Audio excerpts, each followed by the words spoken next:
ನೀವು ನಿಮ್ಮ ಪ್ರಾಡಕ್ಟ್ನ ಅಮೆಝಾನಲ್ಲಿ ಲಿಸ್ಟ್ ಮಾಡಿದ್ದೀರಾ, ಲೈವ್ ಕೂಡ ಆಗಿದೆ, ಆದರೆ ಸೇಲ್ಸ್ ಬರ್ತಾ ಇಲ್ವಾ? ಇದಕ್ಕೆ ಮೇನ್ ರೀಸನ್ನು ನಿಮ್ಮ ಪ್ರಾಡಕ್ಟ್ಗೆ ವಿಸಿಬಿಲಿಟಿ ಕಡಿಮೆ ಆಗಿರುತ್ತೆ. ಸೊ ನೀವು ಸೇಲ್ ಮಾಡ್ತಿರೋ ಹಾಗೆ ಅಮೆಝಾನಲ್ಲಿ ಲಕ್ಷಾಂತರ ಕಸ್ಟಮರ್ಸು ಸೆಲ್ಲರ್ಸು ಇರ್ತಾರೆ. ಸೊ ನೀವು ಸೆಲ್ ಮಾಡ್ತಿರೋ ಪ್ರಾಡಕ್ಟ್ನೇ ಅವರು ಕೂಡ ಸೆಲ್ ಮಾಡ್ತಾ ಇರ್ತಾರೆ. ಸೊ ಹಾಗಾದರೆ ನಿಮ್ಮ ಪ್ರಾಡಕ್ಟು ಕಸ್ಟಮರ್ಗೆ ಹೇಗೆ ಕಾಣಿಸುತ್ತೆ? ಕಸ್ಟಮರ್ ಬಂದು ಸರ್ಚ್ ಮಾಡಿದಾಗ ನಿಮ್ಮ ಪ್ರಾಡಕ್ಟು ಕಾಣಬೇಕಂತಂದರೆ ಏನು ಮಾಡಬೇಕು? ಸೊ ಇದಕ್ಕೆಲ್ಲ ಆನ್ಸರ್ ಒಂದೇ, ಅಮೆಝಾನ್ ಆ್ಯಡ್ಸ್. ಸೊ ಇವತ್ತಿನ ವಿಡಿಯೋದಲ್ಲಿ ಅಮೆಝಾನ್ ಆ್ಯಡ್ಸ್ ಅಂದರೆ ಏನು, ಅಮೆಝಾನ್ ಆ್ಯಡ್ಸಲ್ಲಿ ಎಷ್ಟು ಟೈಪ್ಸ್ ಆ್ಯಡ್ಸ್ ಇದ್ದಾವೆ, ಸೊ ಅದನ್ನು ಯಾವ್ಯಾವಾಗ ಯೂಸ್ ಮಾಡಬೇಕು, ಯಾರ್ಯಾರು ಯೂಸ್ ಮಾಡಬೇಕು ಅನ್ನೋದನ್ನು ಇವತ್ತಿನ ವಿಡಿಯೋದಲ್ಲಿ ನೋಡೋಣ. ಕೊನೆಯದಾಗಿ ಬಿಗಿನರ್ಸ್ ಮಾಡೋ ಬಿಗ್ಗೆಸ್ಟ್ ಮಿಸ್ಟೇಕ್ಗಳ ಬಗ್ಗೆ ಹೇಳ್ತೀನಿ. ಸೊ ವಿಡಿಯೋನ ಕೊನೆವರೆಗೂ ನೋಡಿ. So welcome back to eCom with Veeresh. Let's start the video. ಮೊದಲನೇದಾಗಿ what is Amazon ads? Amazon ads ಅಂದರೆ ಏನು? ಸೊ ಅಮೆಝಾನ್ ಆ್ಯಡ್ಸ್ ಅಂದರೆ ಮತ್ತೆ ಬೇರೆ ಏನೂ ಅಲ್ಲ, ಅಮೆಝಾನ್ ವೆಬ್ಸೈಟ್ ಒಳಗಡೆ, ಅಮೆಝಾನ್ ಆ್ಯಪ್ ಒಳಗಡೆ ನಮ್ಮ ಪ್ರಾಡಕ್ಟ್ನ ಮಾರ್ಕೆಟಿಂಗ್ ಮಾಡೋ ಒಂದು ಟೂಲ್. ಸೊ ಇದನ್ನು ಮಾಡೋದ್ರಿಂದ ಏನಾಗುತ್ತೆ ಅಂತಂದರೆ ನಮ್ಮ ಪ್ರಾಡಕ್ಟ್ಗೆ ಜಾಸ್ತಿ ವಿಸಿಬಿಲಿಟಿ ಸಿಗುತ್ತೆ. ಜಾಸ್ತಿ ವಿಸಿಬಿಲಿಟಿ ಸಿಗೋದ್ರಿಂದ ಜಾಸ್ತಿ ಕ್ಲಿಕ್ ಆಗೋ ಚಾನ್ಸಸ್ ಇರುತ್ತೆ. ಕ್ಲಿಕ್ಸ್ ಜಾಸ್ತಿ ಆಗೋದ್ರಿಂದ ಕನ್ವರ್ಷನ್ ಕೂಡ ಆಗ್ಬೋದು. ಸೊ ಅದರಿಂದ ಸೇಲ್ಸ್ ಕೂಡ ಇಂಪ್ರೂವ್ ಆಗುತ್ತೆ. ಸೊ ಮೇಜರ್ ಆಗಿ ನಮ್ಮ ಪ್ರಾಡಕ್ಟ್ನ ವಿಸಿಬಿಲಿಟಿಗೋಸ್ಕರ ನಾವು ಅಮೆಝಾನ್ ಆ್ಯಡ್ಸ್ನ ರನ್ ಮಾಡಬೇಕು. ಮತ್ತು ನಾನು ಮುಂಚೆ ಹೇಳಿದಾಗೆ, ಸೊ ನಮ್ಮ ಥರ ಪ್ರಾಡಕ್ಟು ಸುಮಾರು ಇರ್ತವೆ. ಸೊ ಬೇರೆ ಸೆಲ್ಲರ್ ಕೂಡ ಸೆಲ್ ಮಾಡ್ತಿರ್ತಾರೆ. ನಮ್ಮ ಪ್ರಾಡಕ್ಟ್ನ ಕಸ್ಟಮರ್ಗೆ ಮೊದಲು ತೋರ್ಸೋಕ್ಕೋಸ್ಕರ ಮಾಡೋ ಮಾರ್ಕೆಟಿಂಗ್ ಟೂಲೇ ಅಮೆಝಾನ್ ಆ್ಯಡ್ಸ್.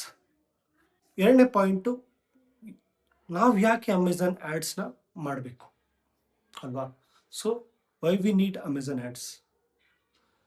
ಸೊ ಯಾಕಪ್ಪ ಬೇಕು ಅಂತಂದರೆ, ನಮ್ಮ ಪ್ರಾಡಕ್ಟ್ಗೆ ರಿವ್ಯೂಸ್ ರೇಟಿಂಗ್ಸ್ ಇಲ್ಲದೇ ಇದ್ದಾಗ, ನಮ್ಮ ಪ್ರಾಡಕ್ಟು ಅಮೆಝಾನನ್ಗೆ ಹೊಸದಾಗಿದ್ದರೆ, ಹೊಸ ಪ್ರಾಡಕ್ಟ್ ಆಗಿದ್ದರೆ, ನಮ್ಮದು ಹೊಸ ಬ್ರ್ಯಾಂಡ್ ಬರ್ತಾ ಇದ್ದರೆ, ನ್ಯೂ ಲಾಂಚಸ್ಗೆ, ಸೊ ಇದೆಲ್ಲದಕ್ಕೂ ಅಮೆಝಾನ್ ಆ್ಯಡ್ಸ್ ಬೇಕೇ ಬೇಕು. ಸೊ ಅಮೆಝಾನ್ ಆ್ಯಡ್ಸ್ ಯಾಕೆ ಬೇಕು? ರಿವ್ಯೂಸ್ ಇಲ್ಲ, ರೇಟಿಂಗ್ಸ್ ಇಲ್ಲ ಅಂದರೆ ಕಸ್ಟಮರ್ ಬೈ ಮಾಡಲ್ಲ. ಆದರೂ ನಮ್ಮ ಅಮೆಝಾನ್ನ ಕಸ್ಟಮರ್ ತನಕ ತಗೊಂಡು ಹೋಗಬೇಕು, ಕಸ್ಟಮರ್ಗೆ ನಾವು ತೋರಿಸ್ಬೇಕು ನಮ್ಮ ಪ್ರಾಡಕ್ಟ್ನ ಅಂತಂದರೆ ಆ್ಯಡ್ಸ್ ರನ್ ಮಾಡಲೇಬೇಕಾಗುತ್ತೆ, ಬೇರೆ ಆಪ್ಷನ್ ಇಲ್ಲ. ಸೊ ಅಮೆಝಾನಲ್ಲಿ ಎಷ್ಟು ಟೈಪ್ ಆಫ್ ಆ್ಯಡ್ಸ್ ಇದ್ದಾವೆ? ಸೊ ಅಮೆಝಾನಲ್ಲಿ 3 ಥರ ಆ್ಯಡ್ಸ್ ಇದ್ದಾವೆ. ಒಂದು ಸ್ಪಾನ್ಸರ್ಡ್ ಪ್ರಾಡಕ್ಟ್, ಸ್ಪಾನ್ಸರ್ಡ್ ಬ್ರ್ಯಾಂಡ್, ಮತ್ತೊಂದು ಸ್ಪಾನ್ಸರ್ಡ್ ಡಿಸ್ಪ್ಲೇ ಅಂತೀವಿ. ಇದರಲ್ಲಿ ಸ್ಪಾನ್ಸರ್ಡ್ ಪ್ರಾಡಕ್ಟು ಹೊಸ ಬ್ರ್ಯಾಂಡ್ಸ್ಗೆ, ಹೊಸ ಪ್ರಾಡಕ್ಟ್ಗೆ ಸೇಲ್ಸ್ನ ಪುಷ್ ಮಾಡೋದಕ್ಕೆ ತುಂಬ ಯೂಸ್ ಆಗುತ್ತೆ. ಇವಾಗ ಎಕ್ಸಾಂಪಲ್ಲು, ಪ್ರಾಡಕ್ಟ್ನ ಸರ್ಚ್ ಮಾಡಬೇಕು ಅಂದರೆ ಕೀವರ್ಡ್ ಆಗಿ ಸರ್ಚ್ ಮಾಡ್ತಾರೆ. ಸೊ ಕಸ್ಟಮರ್ಗೆ ನಮ್ಮ ಪ್ರಾಡಕ್ಟು ಜಲ್ದಿ ಕಾಣಬೇಕು ಅಂತಂದರೆ SP campaign is the best campaign. And SP ಏನಕ್ಕೆ? ಅದು ಯಾವ ಥರ ಯೂಸ್ ಮಾಡೋದು ಅಂತಂದರೆ, ST ಮತ್ತು SB, sponsor brand and sponsor display. So ಇದನ್ನು ನಾವು ಬ್ರ್ಯಾಂಡ್ ವಿಸಿಬಿಲಿಟಿಗೋಸ್ಕರ ಯೂಸ್ ಮಾಡ್ತೀವಿ. ಇಲ್ಲಿ ಕನ್ವರ್ಷನ್ ತುಂಬ ಕಡಿಮೆ ಇರುತ್ತೆ. ಕಸ್ಟಮರ್ ಬಂದು ಕ್ಲಿಕ್ ಮಾಡಿ ನೋಡ್ತಾರೆ, ಬಟ್ ಬೈ ಮಾಡೋ ಚಾನ್ಸಸ್ ತುಂಬ ಕಡಿಮೆ ಇರುತ್ತೆ. ಬಟ್ ಬ್ರ್ಯಾಂಡ್ ಅವೇರ್ನೆಸ್ ಜಾಸ್ತಿ ಆಗ್ತಾ ಹೋಗುತ್ತೆ. ಸೊ ಹಾಗಾಗಿ ನಾವು ಇದನ್ನು ವೆಲ್ ನೋನ್ ಬ್ರ್ಯಾಂಡ್ಸ್ಗೆ, ಆಗಲೇ ಡೆವಲಪ್ ಆಗಿರೋ ಬ್ರ್ಯಾಂಡ್ಸ್ಗೆ SB ST ಕ್ಯಾಂಪೇನ್ಸ್ನ ನಾವು ರನ್ ಮಾಡಬೇಕಾಗುತ್ತೆ. ಫಸ್ಟ್ ಬಿಗಿನರ್ಸ್, ಹೊಸ ಬ್ರ್ಯಾಂಡ್, ಹೊಸ ಪ್ರಾಡಕ್ಟ್ ನಾವೇನಾದರೂ ಲಾಂಚ್ ಮಾಡ್ತಾ ಇದ್ದೀವಿ ಅಂತಂದರೆ SP campaign the best one. ಈ SP ಕ್ಯಾಂಪೇನಲ್ಲಿ 2 ಥರ ಕ್ಯಾಂಪೇನ್ಸ್ ಇದೆ. ಒಂದು ಆಟೋ ಕ್ಯಾಂಪೇನ್, ಇನ್ನೊಂದು ಮ್ಯಾನ್ಯುವಲ್ ಕ್ಯಾಂಪೇನ್. ಆಟೋ ಕ್ಯಾಂಪೇನ್ ಅಂತಂದರೆ ಅಮೆಝಾನ್ನೇ ಆಟೋಮೆಟಿಕ್ಕಾಗಿ ಕೀವರ್ಡ್ನ ಫೆಚ್ ಮಾಡಿ ಕಸ್ಟಮರ್ ಸರ್ಚ್ ಮಾಡಿದಾಗ ಕಸ್ಟಮರ್ಗೆ ಪ್ರಾಡಕ್ಟ್ ತೋರಿಸುತ್ತೆ. ಇನ್ನೊಂದು ಮ್ಯಾನ್ಯುವಲ್ ಕ್ಯಾಂಪೇನ್. ಸೊ ಮ್ಯಾನ್ಯುವಲ್ ಕ್ಯಾಂಪೇನಲ್ಲಿ ನಾವೇ ಕೀವರ್ಡ್ ರಿಸರ್ಚ್ ಮಾಡಿ, ಕಸ್ಟಮರ್ ಯಾವ ಕೀವರ್ಡ್ನ ನಮ್ಮ ಪ್ರಾಡಕ್ಟ್ಗೆ ಸರ್ಚ್ ಮಾಡ್ತಾ ಇದ್ದಾರೆ ಆ ಕೀವರ್ಡ್ನ ಹುಡುಕಿ ನಾವು ನಮ್ಮ ಕ್ಯಾಂಪೇನ್ಸಲ್ಲಿ ಆ್ಯಡ್ ಮಾಡಿ, ಸೊ ನಾವು ಕ್ಯಾಂಪೇನ್ನ ರನ್ ಮಾಡ್ತೀವಿ. ಇದು ಟೈಪ್ಸ್ ಆಫ್ ಕ್ಯಾಂಪೇನ್ಸ್. ನೆಕ್ಸ್ಟ್ ಬರೋದು ಬಡ್ಜೆಟ್ ಆ್ಯಂಡ್ ಬಿಡ್ಡಿಂಗ್. ಸೊ ಈ ಬಜೆಟ್ ಆ್ಯಂಡ್ ಬಿಡ್ಡಿಂಗು ನಾವು ಕ್ರಿಯೇಟ್ ಮಾಡೋ ಕ್ಯಾಂಪೇನ್ಸಲ್ಲಿ ತುಂಬ ಮೇಜರ್ ಪಾರ್ಟ್. ಸೊ ಇದು ನಮ್ಮ ಸೇಲ್ಸ್ನ, ಕನ್ವರ್ಷನ್ನ, ಕ್ಲಿಕ್ಸ್ನ, ವಿಸಿಬಿಲಿಟಿನ ಡಿಸೈಡ್ ಮಾಡುತ್ತೆ. ಹೇಗಪ್ಪ ಅಂತಂದರೆ, ಈ ಬಿಡ್ಡಿಂಗ್ ಅನ್ನೋದು ನಮ್ಮ ಕೀವರ್ಡ್ಗೆ ರಿಲೇಟೆಡ್ ಆಗಿರುತ್ತೆ. ಕ್ಯಾಂಪೇನ್ ಅನ್ನೋದು ಬಡ್ಜೆಟ್ ಅನ್ನೋದು ನಮ್ಮ ಕ್ಯಾಂಪೇನ್, ಆ ಕ್ಯಾಂಪೇನ್ನ ಡೈಲಿ ಬಡ್ಜೆಟ್ಗೆ ವೀಕ್ಲಿ ಬಜೆಟ್ಗೆ, ಮಂತ್ಲಿ ಬಜೆಟ್ಗೆ ಫಿಕ್ಸ್ ಆಗಿರುತ್ತೆ. ಎಕ್ಸ್ಪೆಷಲಿ ಡೈಲಿ ಬಜೆಟ್ಗೆ ಫಿಕ್ಸ್ ಆಗಿರುತ್ತೆ. ಸೊ ನಾವು ಕ್ಯಾಂಪೇನ್ನ ಕ್ರಿಯೇಟ್ ಮಾಡಬೇಕಾದ್ರೆ ಫಸ್ಟು ನಾವು ಕೀವರ್ಡ್ಸ್ಗೆ ಇಷ್ಟಿಷ್ಟು ಬಿಡ್ಡು ಅಂತ ಮಾಡ್ತೀವಿ. ಎಕ್ಸಾಂಪಲ್ಲು ವಾಟರ್ ಬಾಟಲ್ ಅಂತ ಕೀವರ್ಡ್ ತೊಗೊಂಡ್ರೆ ಆ ವಾಟರ್ ಬಾಟಲ್ಗೆ ನಾವು ₹10 ಇಲ್ಲ ₹15 ಅಂತ ಬಿಡ್ನ ಮಾಡ್ತೀವಿ. ಇನ್ ಕೇಸ್ ಸೇಮ್ ವಾಟರ್ ಬಾಟಲ್ಗೆ ನಮ್ಮ ಕಾಂಪಿಟೇಟರ್ ಬೇರೆ ಯಾರಾದರೂ ಆ ವಾಟರ್ ಬಾಟಲ್ಗೆ ₹20ನ ಬಿಡ್ ಮಾಡಿದರೆ ಆ ವಾಟರ್ ಬಾಟಲ್ ನೇಮ್ ಸರ್ಚ್ ಮಾಡಿದಾಗ ಆ ಪ್ರಾಡಕ್ಟು ನಮ್ಮ ಪ್ರಾಡಕ್ಟ್ ತೋರಿಸಲ್ಲ, ಅವರು ಬೇರೆಯವರ ನಮ್ಮ ಕಾಂಪಿಟೇಟರ್ ಅವರ ಪ್ರಾಡಕ್ಟು ಕಸ್ಟಮರ್ಗೆ ತೋರಿಸುತ್ತೆ. ಯಾಕಂತಂದರೆ ನಮ್ಮ ಪ್ರಾಡಕ್ಟ್ ನಮ್ಮ ಬಿಡ್ಡಿಂಗಿಂತ ಅವರ ಬಿಡ್ಡಿಂಗ್ ಜಾಸ್ತಿ ಇದೆ. ನಾವು ₹15 ಬಿಡ್ಡಿಂಗ್ ಮಾಡಿದರೆ ಅವರು ₹20 ಒಂದು ಕ್ಲಿಕ್ಕಿಗೆ ಬಿಡ್ಡಿಂಗ್ ಮಾಡಿರ್ತಾರೆ. ಇದು ಅಮೆಝಾನಲ್ಲಿ ವರ್ಕ್ ಆಗೋದು CPC ಮಾಡೆಲ್.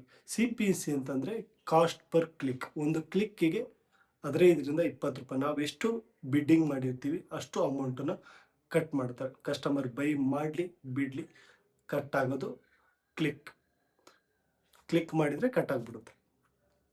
ಸೊ ನಮಗೆ ಬೇಕಾಗಿರೋ ಕೀವರ್ಡ್ಸ್ ಸೆಟ್ ಆಫ್ ಕೀವರ್ಡ್ಸ್ನ ತಗೊಂಡು ಮ್ಯಾನ್ಯುವಲ್ ಕ್ಯಾಂಪೇನ್ಸ್ನಲ್ಲಿ ಫೀಡ್ ಮಾಡಿದಾಗ ಸೊ ಕಸ್ಟಮರ್ ಆ ವರ್ಡ್ನ ಸರ್ಚ್ ಮಾಡಿ ಬೈ ಮಾಡಿದರೆ ಸೊ ನಮ್ಮದು ₹10 ಕಟ್ ಆಗುತ್ತೆ. ಕಸ್ಟಮರ್ ಕ್ಲಿಕ್ ಮಾಡ್ತಾರೆ, ನಮ್ಮ ಪ್ರಾಡಕ್ಟ್ ನೋಡ್ತಾರೆ, ಇಷ್ಟ ಆದರೆ ತಗೊಳ್ತಾರೆ, ನಮಗೆ ಸೇಲ್ಸ್ ಬರುತ್ತೆ.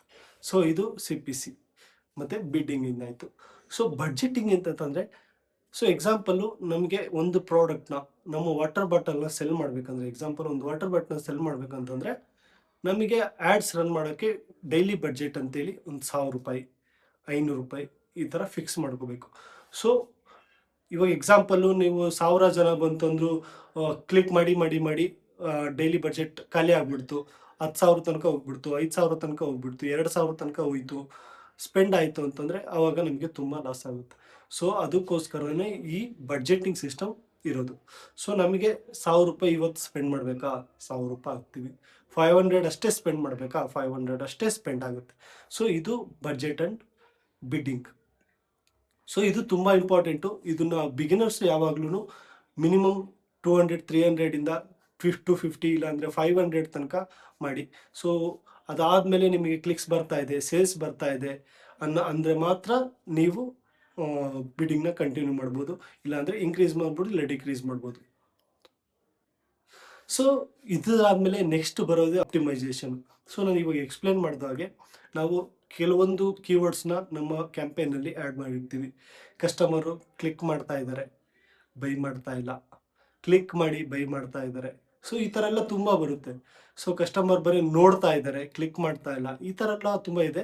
ಸೊ ಇದನ್ನು ನಾವು ಕ್ಯಾಂಪೇನ್ ಆಪ್ಟಿಮೈಸ್ ಅಂತ ಅಂತೀವಿ. ಆಪ್ಟಿಮೈಸ್ನ ಮಾಡಲೇಬೇಕಾಗುತ್ತೆ ಕ್ಯಾಂಪೇನ್ನ. ಇಲ್ಲ ಅಂತಂದರೆ ನಮ್ಮ ದುಡ್ಡು ಸುಮ್ಮನೆ ಬರ್ನ್ ಆಗ್ತಾ ಹೋಗುತ್ತೆ, ನಾವು ಸುಮ್ಮನೆ ಲಾಸಲ್ಲಿ ಹೋಗ್ತಾ ಇರ್ತೀವಿ.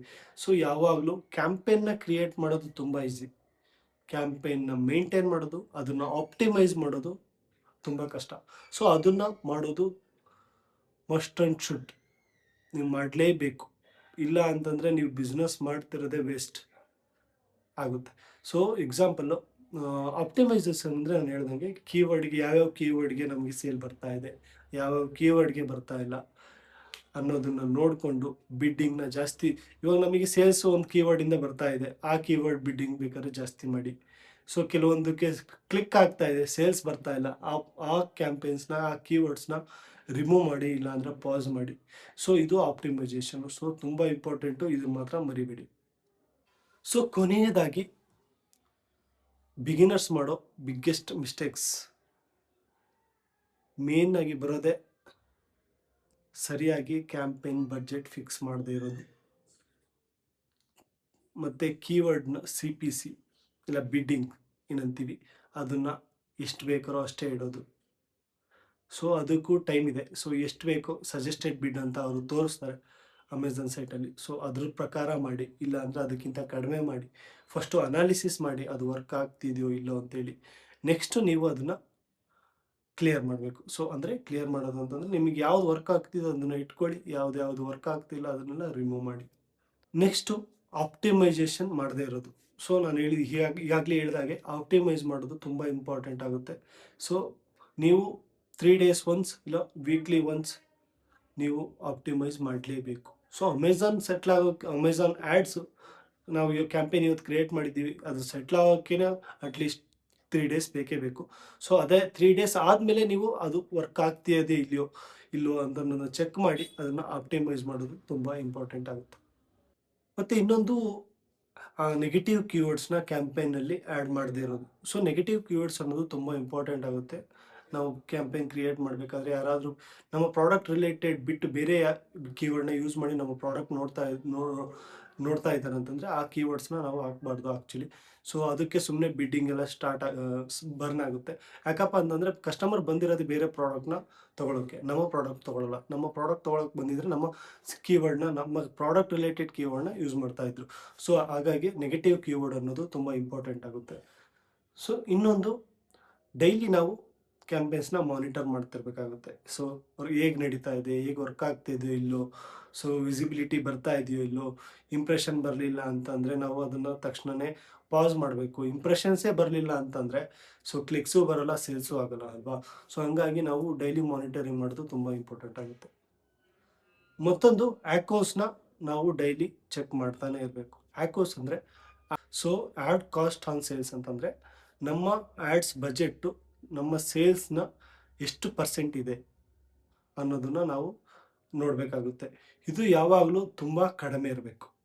ತುಂಬ ಕಡಿಮೆ ಇದ್ದಷ್ಟು ತುಂಬ ಒಳ್ಳೆಯದು. ಮಿನಿಮಮ್ ಇದು 10 to 15% ಇದ್ದೇ ಇರುತ್ತೆ. ಸೊ ಇದಕ್ಕಿಂತ ಒಳಗೆ ನಿಮ್ಮ ಆ್ಯಕೋಸ್ನ ತಂದರೆ ಸೊ ನಿಮಗಿಂತ ಆ್ಯಡ್ಸ್ ಮ್ಯಾನೇಜ್ ಮಾಡೋರು ಬೇರೆ ಯಾರೂ ಇಲ್ಲ ಅಂತಲೇ ಅಂದ್ಕೊಳ್ಳಿ. ನಾನು ಹೇಳಿರೋ ಈ ಮಿಸ್ಟೇಕ್ಸ್ನ ನಾವು ಕಂಟ್ರೋಲ್ ಮಾಡಿದ್ವಿ ಅಂತಂದರೆ ಸೊ ನಮ್ಮ ಸೇಲ್ಸ್ನ ಈಸಿಯಾಗಿ ನಾವು ಅಚೀವ್ ಮಾಡ್ಬೋದು. ಸೊ ಈ ವಿಡಿಯೋದಲ್ಲಿ ನಾವೇನೇನು ತಿಳ್ಕೊಂಡ್ವಿ, ಸೊ ಅಮೆಝಾನ್ ಆ್ಯಡ್ಸ್ ಅಂತಂದ್ರೇನು, ಅದು ಹೇಗೆ ವರ್ಕ್ ಆಗುತ್ತೆ, ಆ ಟೈಪ್ಸ್ ಆಫ್ ಆ್ಯಡ್ಸ್ ಅಂತಂದ್ರೇನು, ಅದರಲ್ಲಿ ಮ್ಯಾನ್ಯುವಲ್ ಕ್ಯಾಂಪೇನು, ಆಟೋ ಕ್ಯಾಂಪೇನು, ಅದ್ರ ಬಿಡ್ಡಿಂಗ್ ಎಷ್ಟು, ಬಡ್ಜೆಟ್ ಎಷ್ಟು, ಸೊ ಇದು ಹೇಗೆ ಮಾಡೋದು ಅಂತ ಕಂಪ್ಲೀಟಾಗಿ ತಿಳ್ಕೊಂಡಿದ್ವಿ. ಸೊ ಈ ವಿಡಿಯೋ ಇಷ್ಟ ಆದರೆ ಪ್ಲೀಸ್ ಲೈಕ್ ಮಾಡಿ, ಶೇರ್ ಮಾಡಿ, ಸಬ್ಸ್ಕ್ರೈಬ್ ಮಾಡಿ.